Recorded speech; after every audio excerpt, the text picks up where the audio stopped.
Welcome to another CHRO conversation hosted by the Center for Executive Succession at the Darla Moore School of Business. I am your host, Anthony Nyberg, and today we are speaking with Ernest Marshall Jr. Ernest is the CHRO for Eaton. Eaton is a $20 billion global power management company that has over 96,000 employees in sales in more than 175 countries. Prior to joining Eaton, Ernest was the Vice President of HR for GE Aviation. Ernest, thank you again for coming down. It's always a great pleasure to have you here on campus. Oh, thanks. I love coming down and speaking with the students and meeting you and the team. So I'm very excited to be here, as always. So just to jump in, given particularly the way HR really elevated itself in many eyes during the pandemic and such, do you feel like we're in a place where HR has even more responsibility and understanding from other parts of the organization that HR has this role to play? You know, it's interesting. I think that we have. I go into the notion that, for me, we've always had a seat at the table, and an important one. But I do think that the pandemic really exacerbated it quite a bit for HR. And, you know, think about what happened. We had employees that had to come to work. We had others that were afraid to come to work. I mean, we had so many different issues coming at us. How do you pay people? How do you think about the workforce, and how do you think about safety, which was the most important? And so we were forced to the table in a meaningful way in some places. But I think in great companies, we've always been at the table in a very important way. And this just allowed us to really show how important it is to have a strong HR community that can really work through a crisis in a positive way. Do you think it helped other parts of the organization? Because certainly we here believe that HR has been at that seat, and certainly we know in great organizations the CHRO's role is right there with CFO and CEO as a kind of important triumvirate. But do you think it's helped other parts of the organization and maybe society to appreciate the role of HR? Absolutely. Okay. I had leaders come to me all throughout the pandemic and just so thankful that they had a strong HR partner. You know, what happens in our space sometimes is we do a lot of things that they're like table stakes for people, right? You don't know they're happening, but you know that it is happening, and it's happening well because you're not hearing about it. During the pandemic, you started to hear people vocalize some of the issues. You had to understand regulations in a bunch of different countries. You know, and leaders had to step up and learn as well, because the reality is we couldn't do it alone. Everybody had to come in. We met as a leadership team every day throughout the pandemic, every single day, and we had action items, and as you know, each day brought a different challenge. And so as you thought you would solve one challenge, another one would present itself. And so, and most people, Anthony, most CHROs, sometimes in partnership with the chief medical officer or the EHS person, led the pandemic efforts. And so absolutely, what I heard from even recruiters that I would talk to and CEOs, you really found out through the pandemic the quality of your CHRO and your HR community across the organization. Yes, we've heard very similar things. So that's great to hear. Eaton spends a lot of time talking about developing particularly underrepresented groups. Can you share a little bit about why that's important to Eaton? It's incredibly important to me personally as a diverse person, but also to Eaton. You know, the top leadership of the company's over 50% diverse. Now, admittedly, we couldn't replicate that cycle with what we have now in the succession pipeline, so we're actively and being more intentional around making that happen. I think it's important because what really drives the best results and ideas are diverse perspectives and experiences. And diversity brings you that. You know, it allows an organization to kind of have a holistic look at a problem or an issue or strategy that you just don't get if your pool's not diverse. And I see the richness in the discussion that we have as a senior leadership team because we all bring a different piece of that diversity to the equation. The collective intellect of that group goes up because of the diversity in the room. And so for Eaton, it's really important to not only profess how we want to be more diverse, but actually be intentional about it. And I think that's what we're starting to do now is we've got to pull through. You know, it's one thing to have the people down in the organization. I think what you find is we do great jobs recruiting diversity. Holding on to diversity is another issue. And it's pulling people through and really being intentional about it and holding people accountable for diversifying their teams. So that's a really nice way to describe it. Can you share a little bit about maybe some of the specifics or just some examples of what you do to intentionally pull people through? We start with the data because, you know, and we make it clear and easy for people to understand. Because what happens sometimes when you talk about diversity, people get mired in the minutia.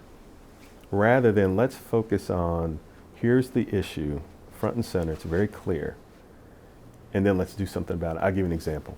And we showed this to the board. It was quite powerful. We are trying to get more women in the organization. And, you know, clearly that starts with recruiting more, putting more on slates. But what we really honed in on, just to make the point, is what we found is if we get women to the offer phase, we have a 90% acceptance rate. Now think of what the discussion is now. Now the discussion is not about, we know if we do the work, we'll get the result and the outcome we want. And so much time, you know, when I talk about data, people get confused with the analytics of data versus the insights and the outcomes that should be derived from that data. So that's one of the examples we're trying to do. The other is, we did an analysis, same thing. Where are our diverse people sitting? Are they in the pathway roles that would lead them to general managers? Because that's one of our focus areas. It shocked us, the data shocked us in ethnic minorities, for example, 60% of our people were there, but we're not pulling them through, right? And so again, you take all of the anecdotes out of the equation and you talk about real data, make it simple for people, and then you say we need to drive better outcomes. And those are some of the things that we're trying to do for the organization, and then hold leaders accountable. You know, we have our team present to the board about our pipeline and how we're going to diversify it in the future. Accountability, showing them the data, have specific actions, and then show what outcomes you're achieving over time. So you brought up the data part a couple of times in analytics and emphasized showing the outcomes part of it. Can you say a little bit more about how Eaton and you in particular are really using analytics in the HR function to help drive this? It's one of the most important aspects of, I think, the HR organization at Eaton. You know, we have a terrific analytics leader, Wendy Hirsch, and if something happened to her, the people would just revolt. She's done such a nice job. And so from an example standpoint, she is not only doing great HR work with analytics, she's also helping the businesses. And we've done some really interesting analytics around diversity, number one. And my view on diversity is we think about how much data we show. And what I mean by, we say, oh, our diversity increased by 0.5% over last year, and it's a percent better than the last 5 years. I like to expose the data. What's the data not telling us? Or what's the data telling us that we're not paying enough attention to? And that's when you get a bit more granular inside the data pool. And that's what we're really doing. The board has been, our board has been specifically or particularly interested in how we really aggregate the data around diversity and show what actions it's driving. So for example, one of the things that I gave you two examples we did in diversity. Another one is, predictability on why people leave. An incredible analysis has been done on data, so much so there's even a scale that says, hey, if you have a new manager, that person or that group's got a 250% chance of leaving. You can go down the scale and say, but if you do this, you can reduce that by 90%. I mean, it's an amazing, and we've done that in various parts of the organization. But that data is powerful. It drives the right actions, and the leaders have been so impressed with it, they've put teams around it to really go focus on these things. And we've actually seen a positive correlation with attrition going down as a result of doing these studies. So how do you get, so a lot of companies talk about that they recognize the need for analytics, but one of the challenges we often see that your group doesn't seem to be experiencing is people doing analytics for analytics' sake and that not translating very well to the kind of HR outcomes or the things we need, or HR people that are not really using the analytics in an appropriate way. How have you been able to really blend those to make it such an effective tool? Well, two things. I think people say analytics, don't necessarily understand it. So what we've also done is we've created a curriculum around it. I mean, it's a certain level. It's like college. You have 100 level, 200, whatever it is, beginning, intermediate, advanced. Not everybody has to be advanced. I don't need everyone to be like my analytics leader, but I need them to understand data and how you interpret it. So we have these courses that we've put in place to help educate the HR community on analytics, right? And let's face it, oftentimes we get tagged with not being numbers friendly, right? And so we want to remove that stigma. And so we've created kind of that course. We've also, when we do these analysis, we bring the HR community in and as a part of the team. If we're doing predictive hiring or any of those things, they are actually on the team walking through the analysis so they understand it and presenting it out to the leadership team in terms of what we're doing. I am a huge proponent of analytics, and I say that because I want to make this point. We were talking one day, and when he came to me, she said, look, I want to change the name of the group. She said, I want to make it not workforce analytics, but workforce insights. And the reason for that, and I love it, is to your point, analytics becomes about just presenting numbers. Insights starts to become, how do we take those insights and drive outcomes? And so now we're a totally different focused organization just by shifting the word a bit. Now the body of work under it is supporting it. But it was one of the initial hires I made when I took this role at Eaton, because I just find it that important. And it has proven to be unbelievably accretive to the work we're doing in HR for the company. Another place that Eaton spends a lot of time, at least particularly communicating, is the importance all around ESG, but in general, focusing a little bit more on kind of broad stakeholders. So, traditionally companies have it's been about the financial shareholders, and Eaton seems to talk a lot about additional stakeholders, including employees, communities, et cetera. Can you share a little bit about why this is important to Eaton? Yeah, I mean, we've got several, but two of our aspirational goals is being a model of inclusion and diversity in our community and being stewards of our environment. And those are important for us. And it's actually important for investors. We have recently named a chief sustainability officer. He's been with us for a while, Harold Jones, who is one of the absolute best in that field. And he's actually presented to investors. And so they're interested in what are we doing around ESG. And what I love about what Eaton and Harold are driving is, it's built in science. We do a sustainability report every year. And even as he's presented to the investor community, what we hear back is not only are they putting out the words, their actions are in support of it. And you think about our business, what some of our key initiatives are: electrification, energy transition, and digitization. So it's core to our mission as well to be a steward of the environment. Now, the S part is what we control, right, in terms of the HR community with the support of the business. And that's always been, adding that in is not new. It's now contained in the ESG, but it's something we've been doing all the time. Having, again, diverse perspectives, ensuring that we are a learning organization for our employees. I think all of that in the ESG environment is incredibly important. And, again, do what you say you're going to do, be able to prove it, and then base it in science. And so carbon reduction and not only for us, but for our customers, it's incredibly important. I mean, think about, what we're seeing today in terms of the environment and climate change. And so being on the front end of it, and it really is such a big part of our mission. How do you think about the grid? How do you put electricity back on the grid? How do you move away from fossil fuels? I mean, those are important for not only just the sustainability of Eaton, but the sustainability of the world. So that all sounds great. And I believe Eaton's doing this better than many companies. But do you think you'll still have the support of the board when things turn down a little bit, when it's harder to achieve earnings, that sort of thing? I think what helps us is, as I mentioned earlier, it's a part of our mission.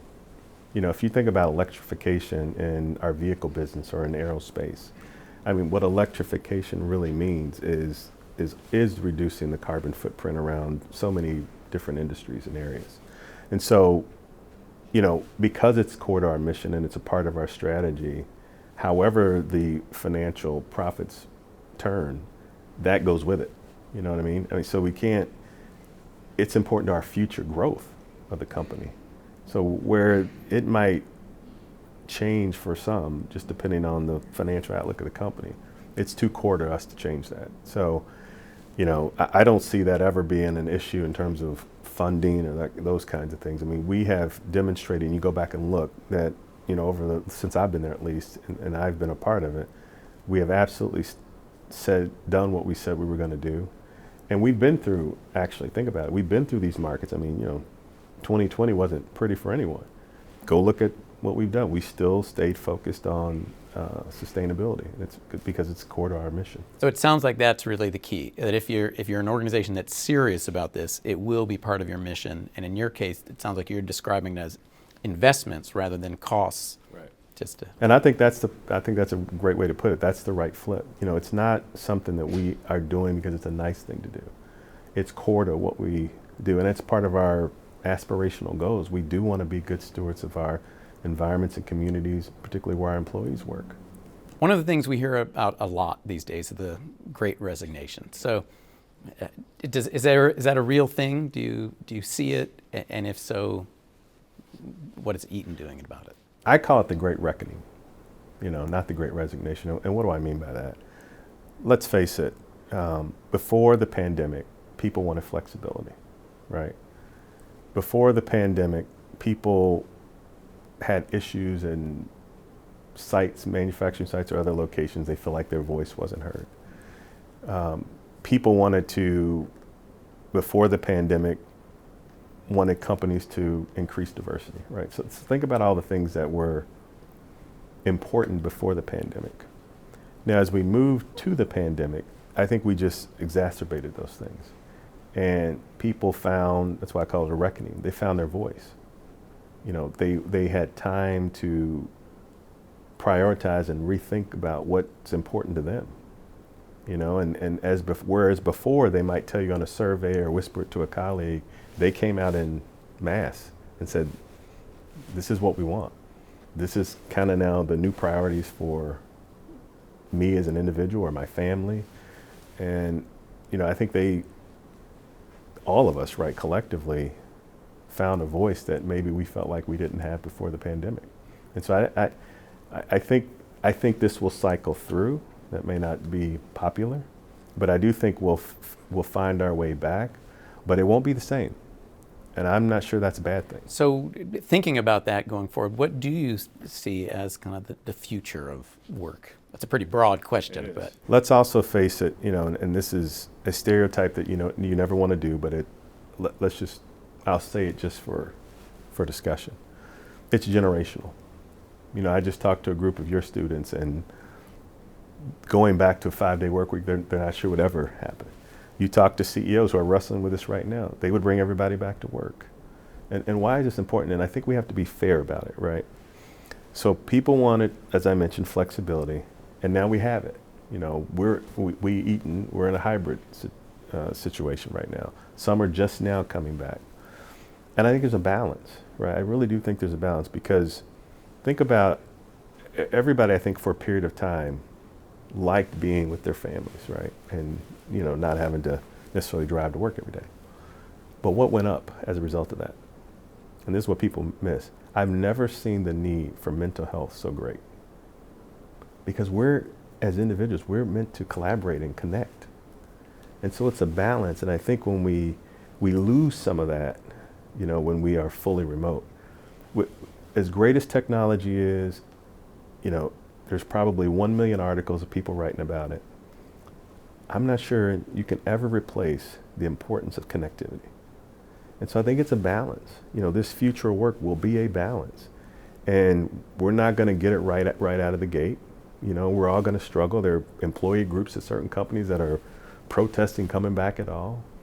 And I just think we got to keep that in mind. At the height of all of us being able, most of us, I should say, being able to be with our families, because there were some extenuating circumstances that weren't positive for everyone. But for a good majority of people to be there, mental health went up. Because we need the ability to connect. And I do think that collaborating in person, having those interpersonal meetings that can't happen through Teams or whatever technology you use, I think that's important. I think it's important for the person, I think it's important for the company, and I think it's important for society. So how do we get this balance right between, as you described, and whether that's generations or just all of us, but how do we get the balance right between allowing that flexibility and bringing people back in where we often are more creative or collaborative and healthy? I think we all have to start talking about it together collectively. You know, I mean, we have camps now, and you know, it's just like a sports team. You have a position to play, but you have a team that needs to win. And I think we have to start teaming on this analysis more than I think we have been in the past. Again, I don't think it will ever go back to what it was, and if it does, I'm not sure that's healthy. But I do think there's a really nice balance that could be struck between people coming in the office and people being able to remote. Now, also remember, this doesn't mean you can't have other flexible work arrangements. We forget that we still have those, right? I mean, there may be a need for someone to be, to work in a different location, you know, not everybody, but these one-off things. I think the other thing we have to do is get creative around, does a person always have to be sitting right next to me, or can they be at a hub where there's still a large Eaton base or pick your company base and the person is there? I think there are a lot of creative strategies we can deploy. The other thing is, you know, this is getting way out there, but I'm a way out there kind of a person sometimes. You might start to define and tell people, hey, look, you got to work 40 hours a week. You pick your schedule. But when you pick it for 6 months, that's your schedule. You know, we got to start looking at it. Now, that sounds like a horrendous amount of work. But again, it's just an idea that it's something we can go think through and play with and run an analysis on and see if it can work. But I do think that we've got to start getting these divergent groups together and start talking about it and really fully appreciating each perspective, right? Don't go in just so closed off to whatever another person might think, but have an open mind, come together, take that shared intellect, and I think then we find the best solutions. Organizations often are stretched between the idea of wanting to allow flexibility and people to be individualized versus wanting things to be really routinized, in part to monitor people. Right. Do you think there is a way to move closer to, like your example just sounded like maybe we let everybody have their own independent schedule, which sounds amazing to me. Do you think organizations can really move in that direction? And then would that be in other areas too? Like would we start individualizing things like pay? Like maybe you're more of a pay for performance person, or you need a little more security.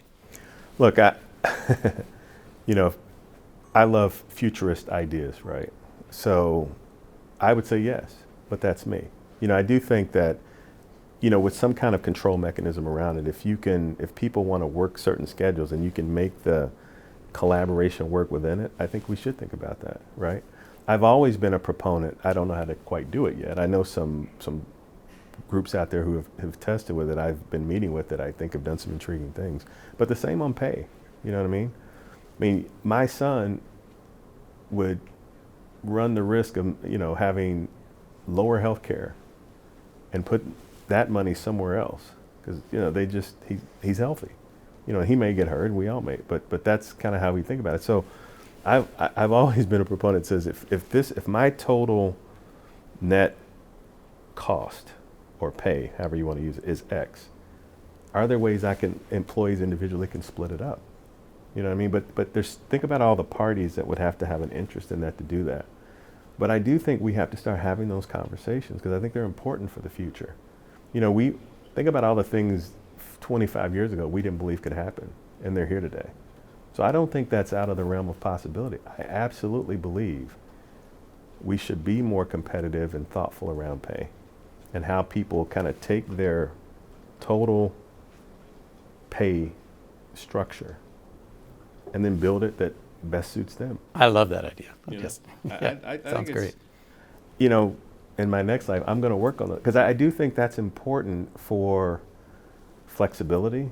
And I actually believe in the end, if it's done the right way, the company benefits and the employee benefits. So when we're talking about these flexible work schedules or remote work even, one of the challenges we've seen from a lot of places is basically onboarding. And we've seen that actually have a particularly negative effect on generally underrepresented groups.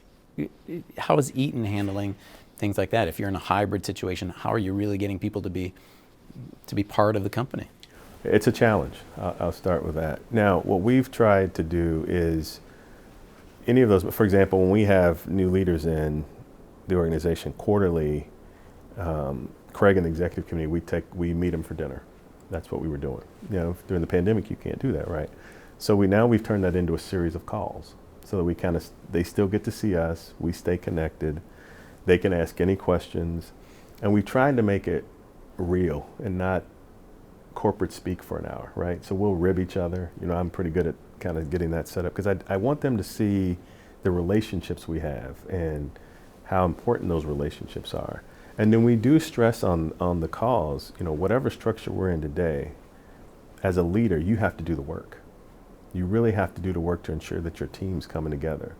And people coming into an organization our size, it's very challenging, particularly think about, it was challenging for diverse folks, you know, generally who are a small minority in a large organization pool anyway.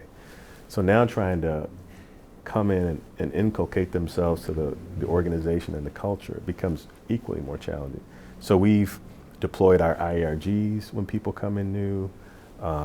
We do one-on-one, I'll do them, we have other leaders do them, and I think it's a lot more work, but it's important work. And I think you can't replace the need to find ways to connect with people.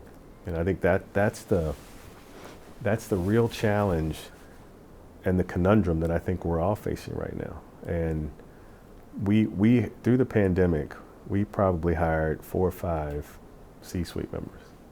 Think about that, during the pandemic, that literally just recently, or not too long ago, have brought their teams together for the first time. That's really hard to do because you don't, when I meet you individually and I can have a 5-minute conversation offline and talk about their family and certain things we like to do, that builds relationship. That's so hard to do with technology. So I think that is a real challenge. And people on both sides are very adamant about, no, you can still do it here. You can. I go back to my point I made earlier. In the height of the pandemic, what happened? People needed mental health services. That connection is important. When you talk about these relationships, we also hear a lot about organizational culture and the importance of that. Are those the same? Are those one and the same to you? Are those different things? And if so, how do we, in this kind of new environment, how do we support the culture of the organization? Yeah, I think the culture is the operating system of an organization. So it's all of it. It's everything, and I think it's incredibly important. You have to win in your workplace if you're ever going to win in the marketplace. I mean, you absolutely have to. So I think culture is the cornerstone of every company's success. And you're building it every day. And why is that so important? I mean, think about any company out here, even through the pandemic. You're hiring thousands and thousands of people every year. Over a period of time, and I get this, these aren't all new positions, right? But think about hiring. Over a period of time, you're recreating your workforce every 6 to 9 years, potentially, right? So culture has to always be talked about and be nurtured. I mentioned earlier, we have aspirational goals and we have attributes. We have to always ensure that people know at Eaton what we stand for, because the culture is important, especially for people coming in, right? But I do think that culture has really been a challenge for organizations through this period of being remote and having these hybrid schedules, because again, it's all about who we are, what we say, what we stand for, and a lot of that, unfortunately, has happened as we've come together. Not exclusively, but I do think that building into that culture as much as we can through this environment. It's going to be important for all the companies. So how can you do that? How can you create this strong culture when people are more remote than ever before? Look, you have to be really intentional. I'm not sure anyone's quite figured it out yet, to be honest. I mean, I think if someone says they have, they're lying to themselves, because we're still going through it. We're still testing so many things. But I start with the fundamental premise that irrespective of what situation we're in terms of work arrangements, we have to find ways to connect, whether it's through town halls or group meetings or whatever it happens to be. We have to find ways to make sure we're connecting with other people. And let me tell you what happens. So I mentioned you were on a hybrid schedule, right? And this just happens, right? I have a staff meeting kind of every other week. They're on Teams. It didn't even dawn on me. Think about it. It becomes so rote, right? You just jump in your office, jump on Teams call, and you have your meeting. We're in the building. I mean, think about that. I think sometimes unconsciously we forget that we can connect because technology's there. So I had to go out and tell my assistant, I said, hey, next meetings, we're going to go meet in the conference room. And we'll still dial in our remote global folks like we've always done. But again, if you're not intentional about it, it's just easy now. Oh, I'm going to talk to Andrew. Get on there and put them on a Teams call. It's easy. You're right down the hall. So again, I think we have to get out of this mindset that this technology is the replacement. The technology is an enabler. It's all it is. And it's a good one. I mean, think about if we didn't have it in the pandemic. So I'm 100% for it. But I do think that we have to, our subconsciously, we have to think to ourselves, why am I doing this? I can do this live, at least in our situation, because we have a hybrid schedule. So the intentionality and forcing ourselves to not take the easy road. And I don't think sometimes, I wasn't doing it intentionally. It was just easy. So I said, oh my gosh, we got to stop this. Put everybody in the room. Let's have these meetings in person. And then also, obviously here at the Center for Executive Succession, we think about succession a lot. And we've talked a lot about the role of the CHRO in terms of succession for the CEO. But can you talk a little bit about the CHRO's role in terms of succession planning for other areas, like including CFO or other positions? Equally as important and critical. For me, I've been in the company now a little over 4.5 years. We have a new CFO, new Chief Technology Officer, new Chief Information Officer, new General Counsel, and a newly added role, Chief Digital Officer. So I can attest that succession is incredibly important. And then, I think really what you're asking is, why is it important? And so much of it is, where are you trying to go with the company? And how do you bring leaders in that can help you get there?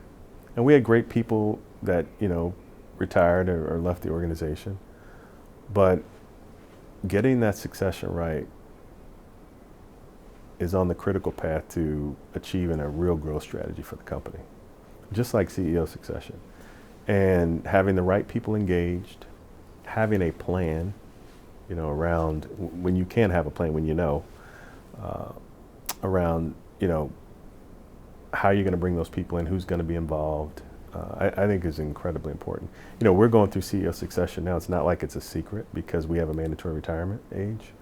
And, it's quite a bit more work than people imagine, in terms of, and what's so interesting about it is,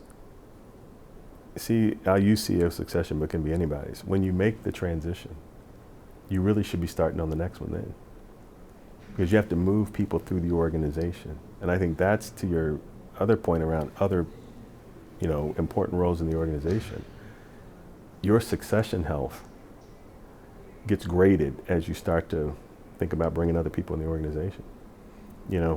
And I think we have some work to do in some areas. I think we've done some great things in others, but I look at that as much about succession health in the company as it is about the candidate that you end up picking.